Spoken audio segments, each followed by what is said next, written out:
الحمد لله وحده والصلاة والسلام على من لا نبي بعده أما بعد أعوذ بالله من الشيطان الرجيم بسم الله الرحمن الرحيم وتأكلون التراث أكلا لما وتحبون المال حبا جما صدق اللہ العلی العظیم۔ میرے معزز سامعین، عزیزان گرامی، اللہ تعالیٰ نے جیسے زندگی میں ایک مسلمان کے مال کے ساتھ حقوق وابستہ کیا ہے، اسی طرح موت کے بعد بھی اس کے مال کے ساتھ حقوق وابستہ اور متعلق ہے۔ زندگی میں جیسے اللہ تعالیٰ کے حقوق ہے، بندوں کے حقوق ہے، اسی طرح موت کے بعد اس کے مال کے ساتھ اللہ کے حقوق بھی ہے اور بندوں کے حقوق بھی ہے، دونوں حق ہے موت کے بعد۔ جیسے فقہا نے لکھا ہے، اگر کسی کی موت واقع ہو جائے، موت کے بعد اس کے مال، اس کی پراپرٹی اور اس کی جائیداد اور اس کی میراث، اس کے ساتھ 4 حق متعلق ہوتے ہیں۔ پہلا حق یہ ہے، جیسے ہی موت واقع ہو، موت کے فوراً بعد میت کے مال میں سے مرنے والے کے کفن، دفن اور تجہیز کا انتظام کیا جائے۔ میت کے مال اور ترکہ میں سے ہاں، اگر کوئی وارث اپنی طرف سے کفن وغیرہ کا انتظام کر دے تو اس کی اجازت ہے، لیکن اگر کوئی نہ کرے تو اس کا انتظام مرنے والے کے پیسوں میں سے کیا جائے گا، اور میت کو کفن دیا جائے گا، اور اس کے جو اخراجات ہے، غور کن، قبر کھودنے والے کی مزدوری ہے وغیرہ وغیرہ، ان تمام کو اس کے صرفے میں سے دیا جائے گا۔ یہاں پر ایک بات قابل توجہ ہے، کفن کے معاملے میں تھوڑی سی بے توجہی ہمارے علاقے میں ہے۔ ہمارے علاقے میں عام طور سے کفن سب کو ایک جیسا لا رہے آج کل،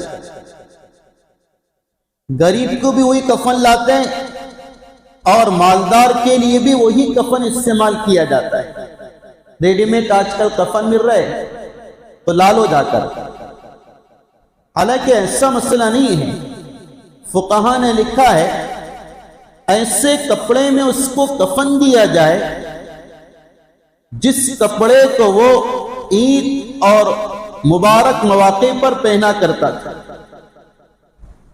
ہر ایک انسان کی زندگی میں کچھ ایک اصول ہوتے ہیں، کوئی 200 روپے میٹر والا کپڑا پہنتا ہے، کوئی 500 والا پہنتا ہے، کوئی 100 والا پہنتا ہے مبارک مواقع پر۔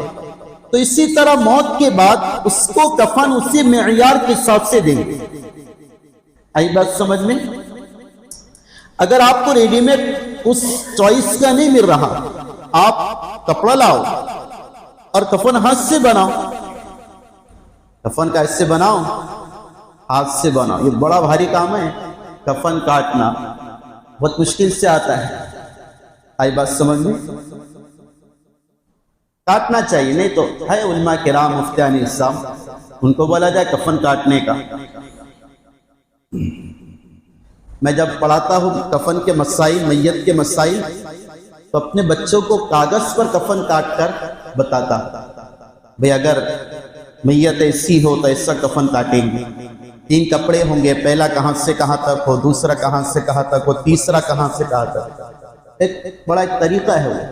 تو اس پر عمل کرنا چاہیے. سمجھ میں آئی بات؟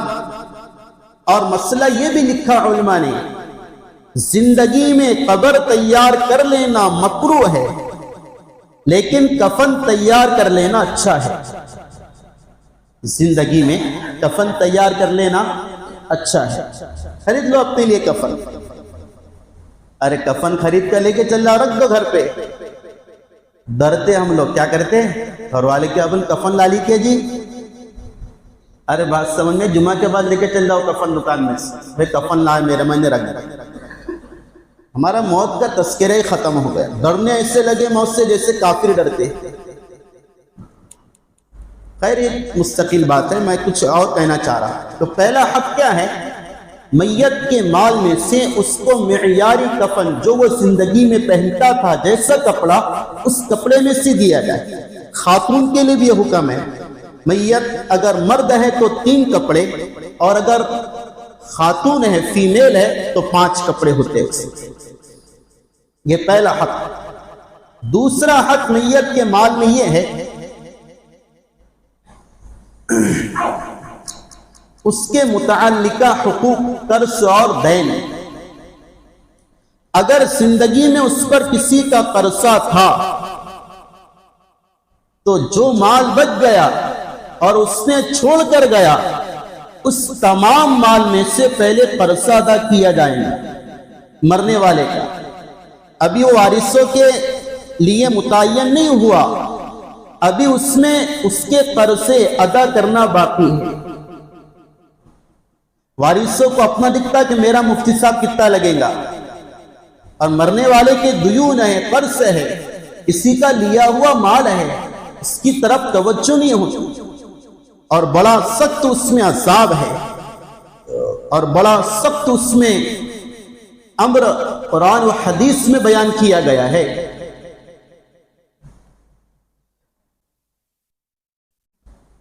مفتی عبدالرؤف صاحب سکروی رحمت اللہ علیہ پڑوس ملک کے بڑے عالم دین تھے، مفتی شفیع صاحب کے شاگرد تھے. وہ کہتے ہیں کہ میرے شیخ فرمایا کرتے تھے، اگر کسی کی سوئی بھی لیا ہو اسے بھی ذمہ داری ہے کہ واپس کر دیا جائے. میت کے پاس اگر کسی کے سوئی کا حق بھی باقی ہے، ایک چونی کا حق بھی باقی ہے، اس سے آپ واپس کر دو، ورنہ اس کا بڑا مسئلہ پیش آئے گا.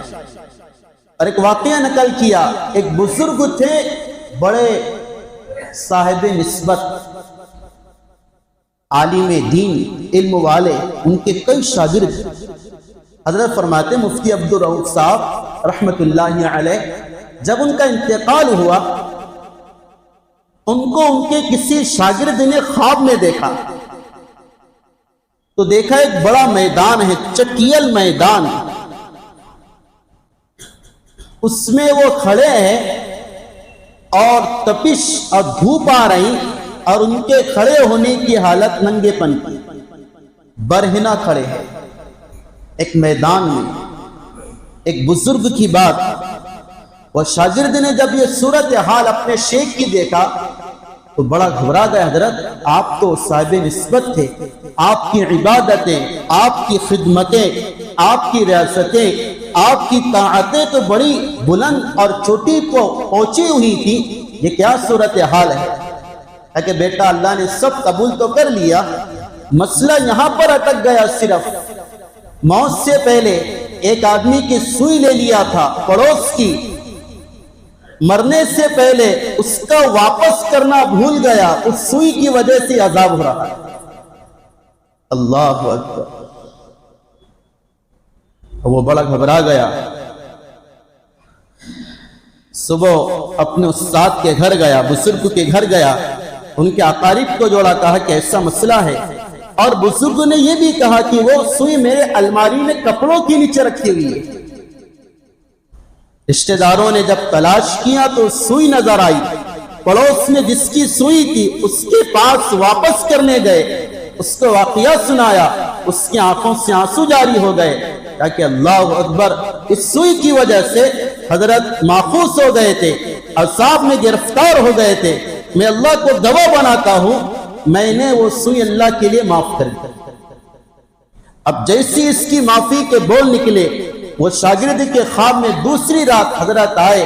پھر تو کیا تھا، ایک خوبصورت باغ ہے، مسیری پر بیٹھے ہیں، ہوائیں آ رہی، خدام حشم خدم اور حوریں آس پاس میں بیٹھی ہے اور بڑے پرسکون ہے، نورانی چہرہ ہے. کہا کہ جیسے اس سے میری سوئی معاف کیا، اللہ نے میرا عذاب ہٹا دیا. آئی بات سمجھ میں؟ اس لیے میت کے قرضوں کو، اس کی لی ہوئی چیزوں کو واپس کرنا، اس کو ہلکے میں مت لو. سوئی سے کیا ہو رہا، 1000-2000 سے کیا ہو رہا. شاہ عبد الغنی صاحب پھول پوری فرمایا کرتے تھے، اور اسی کو علامہ ابن نجم نے پہلے کہا تھا حموی کے اندر، 50 روپے کسی کے ڈبو کر مرو گے، کل قیامت کے دن وہ تمہارے نامہ اعمال میں سے 500-600 مقبول نماز سے نکالیں گے. 600 مقبول نماز سے 50 روپے کے بدلے میں کون سی نماز مقبول جو قبول ہو گئی، اور اگر نمازیں نہیں ہیں ہمارے اکاؤنٹ میں، اس کے نمازوں کے چھوڑنے کا گناہ اس پر عائد ہو جائیں گا. اس لیے دیکھو، دوسرا حق یہ ہے مرنے والے کے دیون کی، اس کے قرضوں کی، اور اس پر کسی کا حق باقی تھا اس کی آپ انکوائری کرو اور آپ اس کو ادا کرو.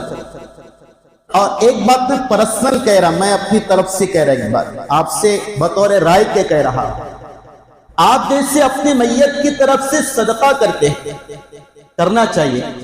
کبھی کبھار یہ بھی کر دیا کرو، 500 روپے 1000 روپے یہ میرے مرحوم کی طرف سے ہے صدقہ.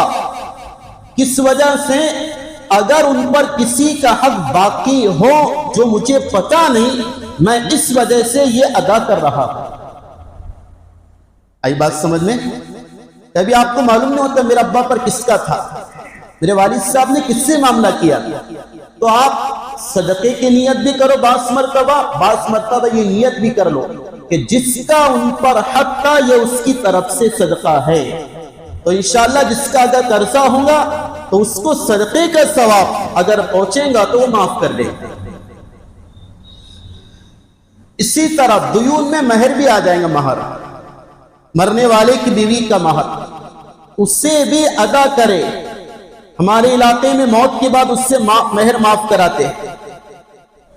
میرے بزرگ دوستو، فقہا نے لکھا ہے موت کے بعد مہر معاف نہیں ہوتا، اس سے ادا کرنا پڑے گا. اس لیے آپ کی والدہ ہے، آپ کی دادی ہے، آپ کی نانی ہے، ان سے آپ تحقیق کرو ابا نے، دادا نے، نانا نے مہر دیا تھا کہ نہیں دیا تھا، اور پہلے مہر ادا کرو. ورنہ ایک روایت میں عام طور سے نکاح کے بیان میں ذکر کرتا ہوں، مصنف ابن شیبہ کے حوالے سے مروی ہے، آقا نے فرمایا کوئی مرد کسی خاتون سے نکاح کرے، مہر متعین کر دے، پھر زندگی میں ادا نہ کرے، موت کے بعد اس کے وارثین بھی ادا نہ کرے، ایسا نکاح کرنے والا کل قیامت کے دن مہر نہ دینے کی وجہ سے زانیوں کی صف میں کھڑا ہوگا. ہاں، گرچہ نکاح کرنے والا تھا لیکن بدکاروں کی صف میں کھڑا ہوگا. بیوی کا حق کیوں ادا نہیں کیا؟ اگر بیوی کا انتقال ہو گیا یعنی والدہ کا، اس کے جو وارث ہے یعنی آپ ہی وارث ہوں گے، ان کے پاس سے دو. نانی کا انتقال ہو گیا، نانی کے وارثوں کے پاس سے دو. دادی کا انتقال ہو گیا، دادی کے وارثوں کے پاس سے دو، لیکن مہر ادا کرو. تو یہ پہلا حق ہوا میت کے مال میں تجہیز و تکفین. دوسرا حق اس کے قرضوں کی ادائیگی. ہاں، ایک روایت یاد آئی، ہمارے نبی نے فرمایا کوئی اللہ کے راستے میں جائے، شہید ہو جائے، پھر زندہ کیا جائے، پھر شہید ہو جائے، پھر زندہ کیا جائے، پھر شہید ہو جائے، یہ بڑا عمل لے کر اللہ کے پاس جائے، اگر اس کے گردن پر کسی کا قرضہ ہے جنت میں داخل نہیں ہوگا. اور ہمارے نبی نے فرمایا جو 3 صفتوں سے پاک ہو کر اللہ کے پاس جائیں گا، اللہ اس سے ڈائریکٹ جنت عطا فرمائیں گے.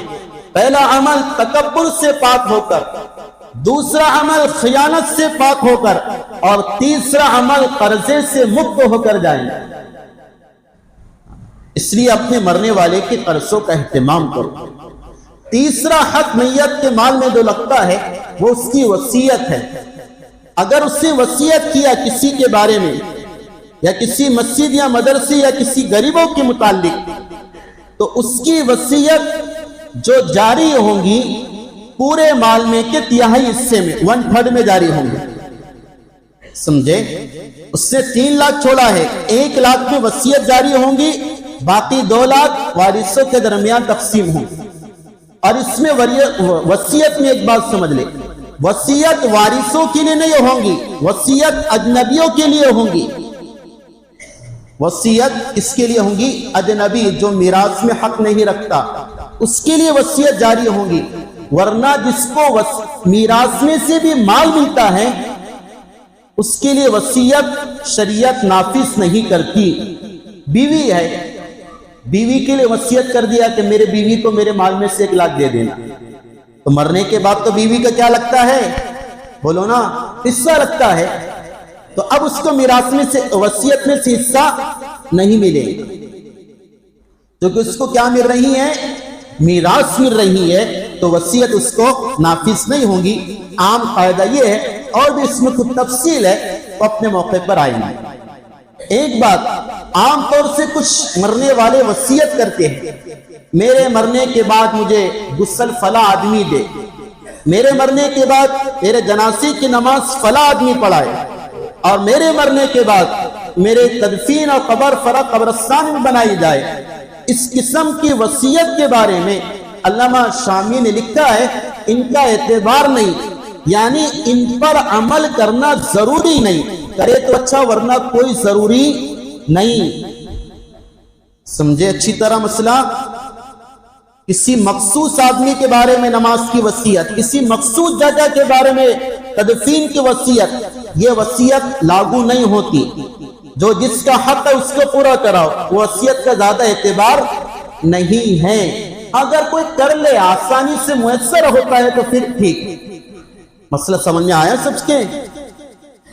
یہ 3 حق ہو گئے. پہلا حق تجہیز و تکفین میت کے مال میں سے، دوسرا حق اس کے قرضوں کو ادا کرنا، تیسرا حق وصیت کو پورا کرنا. ان 3 حقوق کی ادائیگی کے بعد جو مال بچے گا اس میں سے میراث کے حصے جاری ہیں، اور جو اس کے وارثین ہیں، سگے ہیں، بیٹے ہیں، بیٹیاں ہیں، ماں ہے، باپ ہے، وائف ہے، بھائی ہے وغیرہ، ان کو حصہ ملے گا. ہمارے معاشرے میں آج کل تو میراث کے تقسیم کا رواج ہی نہیں ہے، اور وہ بات جو ہمارے آقا نے فرمائی تھی وہ صحیح صادق آج کی ہے. آپ نے فرمایا تھا میراث سیکھو، پراپرٹی کے مسائل سیکھو، تقسیم کے مسائل کے سیکھو، اس لیے کہ قیامت سے پہلے سب سے پہلے اسی علم کو اٹھایا جائے گا کہ 2 آدمی جھگڑیں گے مال کے بارے میں، ان کو صحیح کوئی مسئلہ بتانے والا موجود نہیں ہوگا، صحیح طرح تقسیم کرنے والا کوئی نہیں ہوگا. اور نبی علیہ الصلوۃ والسلام نے فرمایا تعلموا الفرائض، فرائض کا علم سیکھا کرو، موت کے بعد حصے جاری کیا کرو. فإنها من دینکم، وہ تمہارے دین کا حصہ ہے، تمہارے دین کا پاس اور جز ہے. اس لیے اہتمام سے مولانا عبدالعزیز صاحب رحمۃ اللہ علیہ مفتی شفیع صاحب کے شاگرد ہیں، ان کے بارے میں آتا علماء نے ان کا عمل لکھا ہے. جب بھی قبرستان جاتے، ان کے برادری میں کسی کا انتقال ہوتا محلے میں، قبرستان سے فوراً واپس آ کر گھر پہ جاتے، سارے وارثین کو بٹھاتے اور کہتے بتاؤ اس نے کیا کیا مال چھوڑا ہے. سارا مال اور سارے مال کی تفصیل سنائی جاتی، حضرت وہیں تقسیم کر دیتے اور کہتے اب یہ تم اس سے بری ہو گئے، اللہ کے حق کو تم نے پورا کر لیا، حکم کو پورا کر لیا. میراث کے حصے میں کسی کو مال نہیں دینا، اس کا گناہ ایسا ہے جیسے حرام کھانے کا گناہ ہے. کیا کھانے کا گناہ ہے؟ حرام. سب اچھی طرح سن لیں، حرام جیسے حرام ہے، اسی طرح بہن کا حق مار کر، بھائی کا حق مار کر، ماں باپ کا حق مار کر، یا کسی یتیم کا حق مار کر کھانے والا ایسا ہے جیسے کہ حرام کھانے والا. بالکل صاف بات ہر کتاب میں موجود ہے. اس لیے عبادتوں کے ساتھ ساتھ ان معاملات پر بھی تھوڑا سا مانیٹر کریں، اس کو بھی مارک کرے. کیا یہ باپ مر گیا، بہنوں کا حصہ دیا کہ نہیں دیا؟ وہ ہندوانہ رسم چل رہی، ابا نے بہن کی شادی کرا دیے تھے، جہیز سے دیے تھے، اب اس کو میراث سے ملیں گی. بالکل غلط بات ہے. جیسے بھائی حقدار ہے اسی طرح اس کی بہن مرنے والی کی بیٹی بھی حقدار ہے، چاہے وہ مالدار ہو، غریب ہو، دور ہو یا کہیں اور بھی ہو، اس کو کیا ملے گا؟ حصہ ملے گا. مرنے کے بعد اگر بہن کہہ دے بھیا جان میں نہیں لے رہی تم لے لو، اس طرح بولنے سے بھی معاف نہیں ہوتا، اس کے ہاتھ میں دینا پڑے گا. لے باپ ماں یہ تیرا حق بنتا. ہاتھ میں اس نے لے لی، پھر وہ اپنے اختیار سے جس کو دینا چاہے دے سکتی. اچھی طرح سمجھو، بولنے سے وہ معاف نہیں ہوتا. بہن اگر بول دے میرے کو نہیں ہونا، کیا بولے؟ میرے کو نہیں ہونا بھیا جان. شریعت میں مسئلہ کچھ اور بھی شہر میں مفتیان کرام آپ تحقیق بھی کرنا، وہ بولنے سے معاف نہیں ہوتا جب تک کہ اس کے ہاتھ میں نہیں دیے. کیوں؟ چونکہ اس کا حق اللہ نے متعین کیا ہے. جس کو اللہ متعین کرے بندہ اس کو ساقط نہیں کر سکتا، ڈیلیٹ اور ختم نہیں کر سکتا. اس لیے بہن کا حق دینا ضروری ہے. بھائی کو جتنا ملتا اس سے آدھا دینا ضروری ہے. شروع میں تھوڑی فکر ہوتی، بعد میں مہینہ 2 مہینے گزرتے بھائی ڈکار بھی نہیں لیتے، بس بہت مالدار ہے، ابا نے نکاح کرا دیے، ابا نے جہیز سے دیے، اس سے حق ادا نہیں ہوگا. میرا عزیز و بزرگ بڑی عجیب بات ہے. مفتی شفیع صاحب کا جب انتقال ہوا تو حضرت کے انتقال کے وقت ان کی جنازے میں ڈاکٹر عبدالحی صاحب پڑوس ملک کے ہیں، مفتی تقی عثمانی کے شیخ، وہ آئے تھے. عجیب بات سنو غور سے. حضرت جب آئے ڈاکٹر عبدالحی صاحب میت میں، مفتی شفیع صاحب کی تدفین ہو گئی، حضرت بیٹھے کرسی پر، تو حضرت ڈاکٹر صاحب بھی بڑے کمزور تھے، نقاہت تھی. تو مفتی تقی صاحب عثمانی کہتے میں جوان تھا، تو میں نے سوچا کہ حضرت تھوڑی تھکان محسوس کر رہے. میرے ابا کا ایک معجون رکھا ہوا تھا طاقت کا، جس کو میرے والد صاحب استعمال کیا کرتے تھے زندگی میں. تو میں نے وہ معجون کی ڈبی لائی حضرت میرے والد صاحب کے کمرے میں سے، اور میرے شیخ ڈاکٹر عبدالحی صاحب کو کہ حضرت آپ اس کو استعمال کر لے، یہ اچھا ہے، اس سے طاقت آتی، اس سے تھوڑی تندرستی رہتی. ڈاکٹر صاحب نے کہا کہ تقی یہ تمہارے ابا کا مال تھا، تمہارے ابا کی وفات کے بعد اب اس معجون میں سارے وارثوں کا حق لگ گیا ہے، میں اسے استعمال نہیں کر سکتا. اللہ اکبر. ایسے ہمارے اکابر تھے. میرے بزرگوں تھوڑا غور کرو اس پر، ہم کہاں جا رہے ہیں؟ ہم پر یہ حالات نہیں آگے تو کیا ہوگا؟ ایک دوسرے کے حق دبا کر سکون سے زندگی نہیں گزار سکتے. ایک بالغ زمین کسی کی ہڑپ کر لی، حق نہیں دیا، کل قیامت کے دن 7 زمینوں تک اس کا توق بنا کر اس کے گلے میں ہار ڈالا جائے گا، اور پھر بعد میں اس کا حساب ہوگا. ایک بالغ زمین کسی کی دبا دی، چاہے بہن کی دبائی، پڑوس کی دبائی، اجنبی کی دبائی، کسی اور کی دبائی، ہاں یہاں چل جا رہی سب، وہاں نہیں چلیں گی. وہ انصاف کا میدان ہے، وہ میزان عدل قائم ہونا ہے. اس لیے آپ سے درخواست ہے، مؤدبانہ گزارش ہے، آپ اس کو ادا کریں. میں بھی اپنے ساتھ سے کرا، اپنے حقوق کو ادا کرے. یہ حق تو ایسا ہے، اگر مرنے والا مرا، پیٹ میں اگر بچہ ہے اور اس میں جان پڑ گئی، 4 مہینے کے بعد جان پڑ جاتی، جان پڑ گئی اور باپ کا انتقال ہو گیا، مرنے والا باپ اس کے مال میں سے حمل کا بھی حصہ لگے گا. حمل کا بھی کیا لگے گا؟ حصہ لگے گا. اس کی بھی مسائل ہے. اب وہ حمل لڑکا ہے کہ لڑکی ہے کیسے معلوم ہوگا؟ سمجھے؟ تو پھر شریعت کہتی تھوڑا رک جاؤ، ولادت کے بعد تقسیم کرنا، چونکہ لڑکا لڑکی میں فرق ہو جاتا ہے حصے تقسیم کرنے میں. اتنے باریک مسائل ہے. اور آپ کو ایک واقعہ سناتا ہوں اس کی اہمیت پر. وہ واقعہ سن کر جاؤ، صرف اس کو کانوں سے مت سنو، دل پر لے کر جاؤ. سارے مجلس سے گزاری. صحابہ کا نقل کر رہا مفتی عبدالرؤف سکروی کے حوالے سے. انہوں نے اپنی کتاب میں لکھا ہے 2 صحابہ تھے, ایک عوف بن مالک رضی اللہ تعالی عنہ, ایک مصعب بن دجانہ رضی اللہ تعالی عنہ. ان دونوں نے زندگی میں ایگریمنٹ کیا تھا, وعدہ کیا تھا, کیا ہم میں سے جو پہلے انتقال کر جائے وہ اللہ سے دعا کریں گا مرنے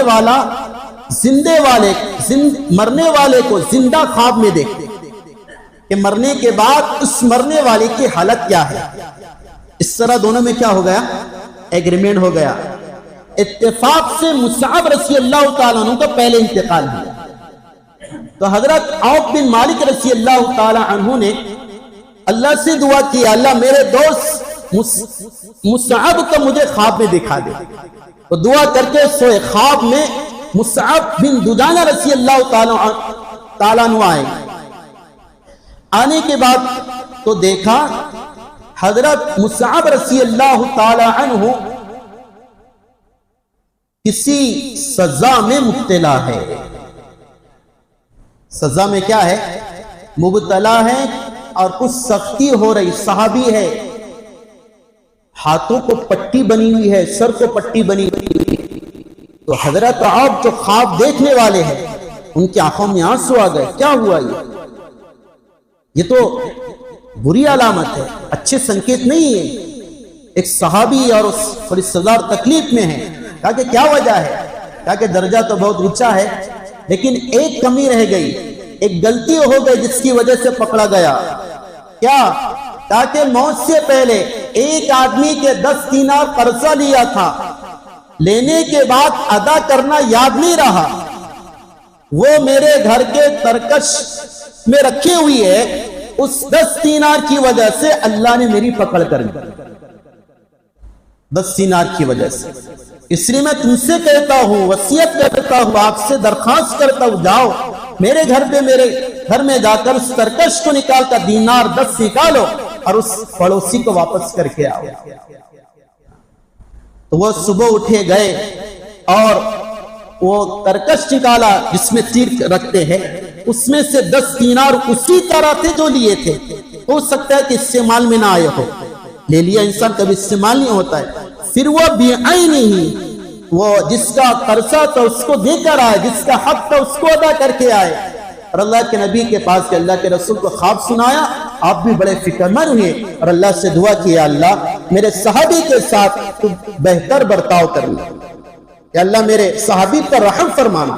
اس طرح نبی علیہ السلام نے دعا کی, وہ حق کی ادائیگی کی برکت اور نبی کی دعا کی برکت. رات میں خواب میں دیکھا جنت الفردوس میں گوتے لگا رہے اور کہا کہ عوف تیرا شکریہ, تو نے میرا حق ادا کر دیا.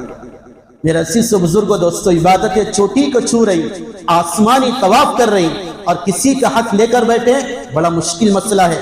میں میری ذات سے آپ سے مؤدبانہ درخواست کر رہا, میراث کے بعد کے حق بہنوں کو بھی دو, بھائیوں کو بھی دو, یتیم بچہ ہے اس کو بھی ادا کرو. اللہ تعالیٰ مجھے آپ کو اس پر عمل کی توفیق سعید عطا فرمائے.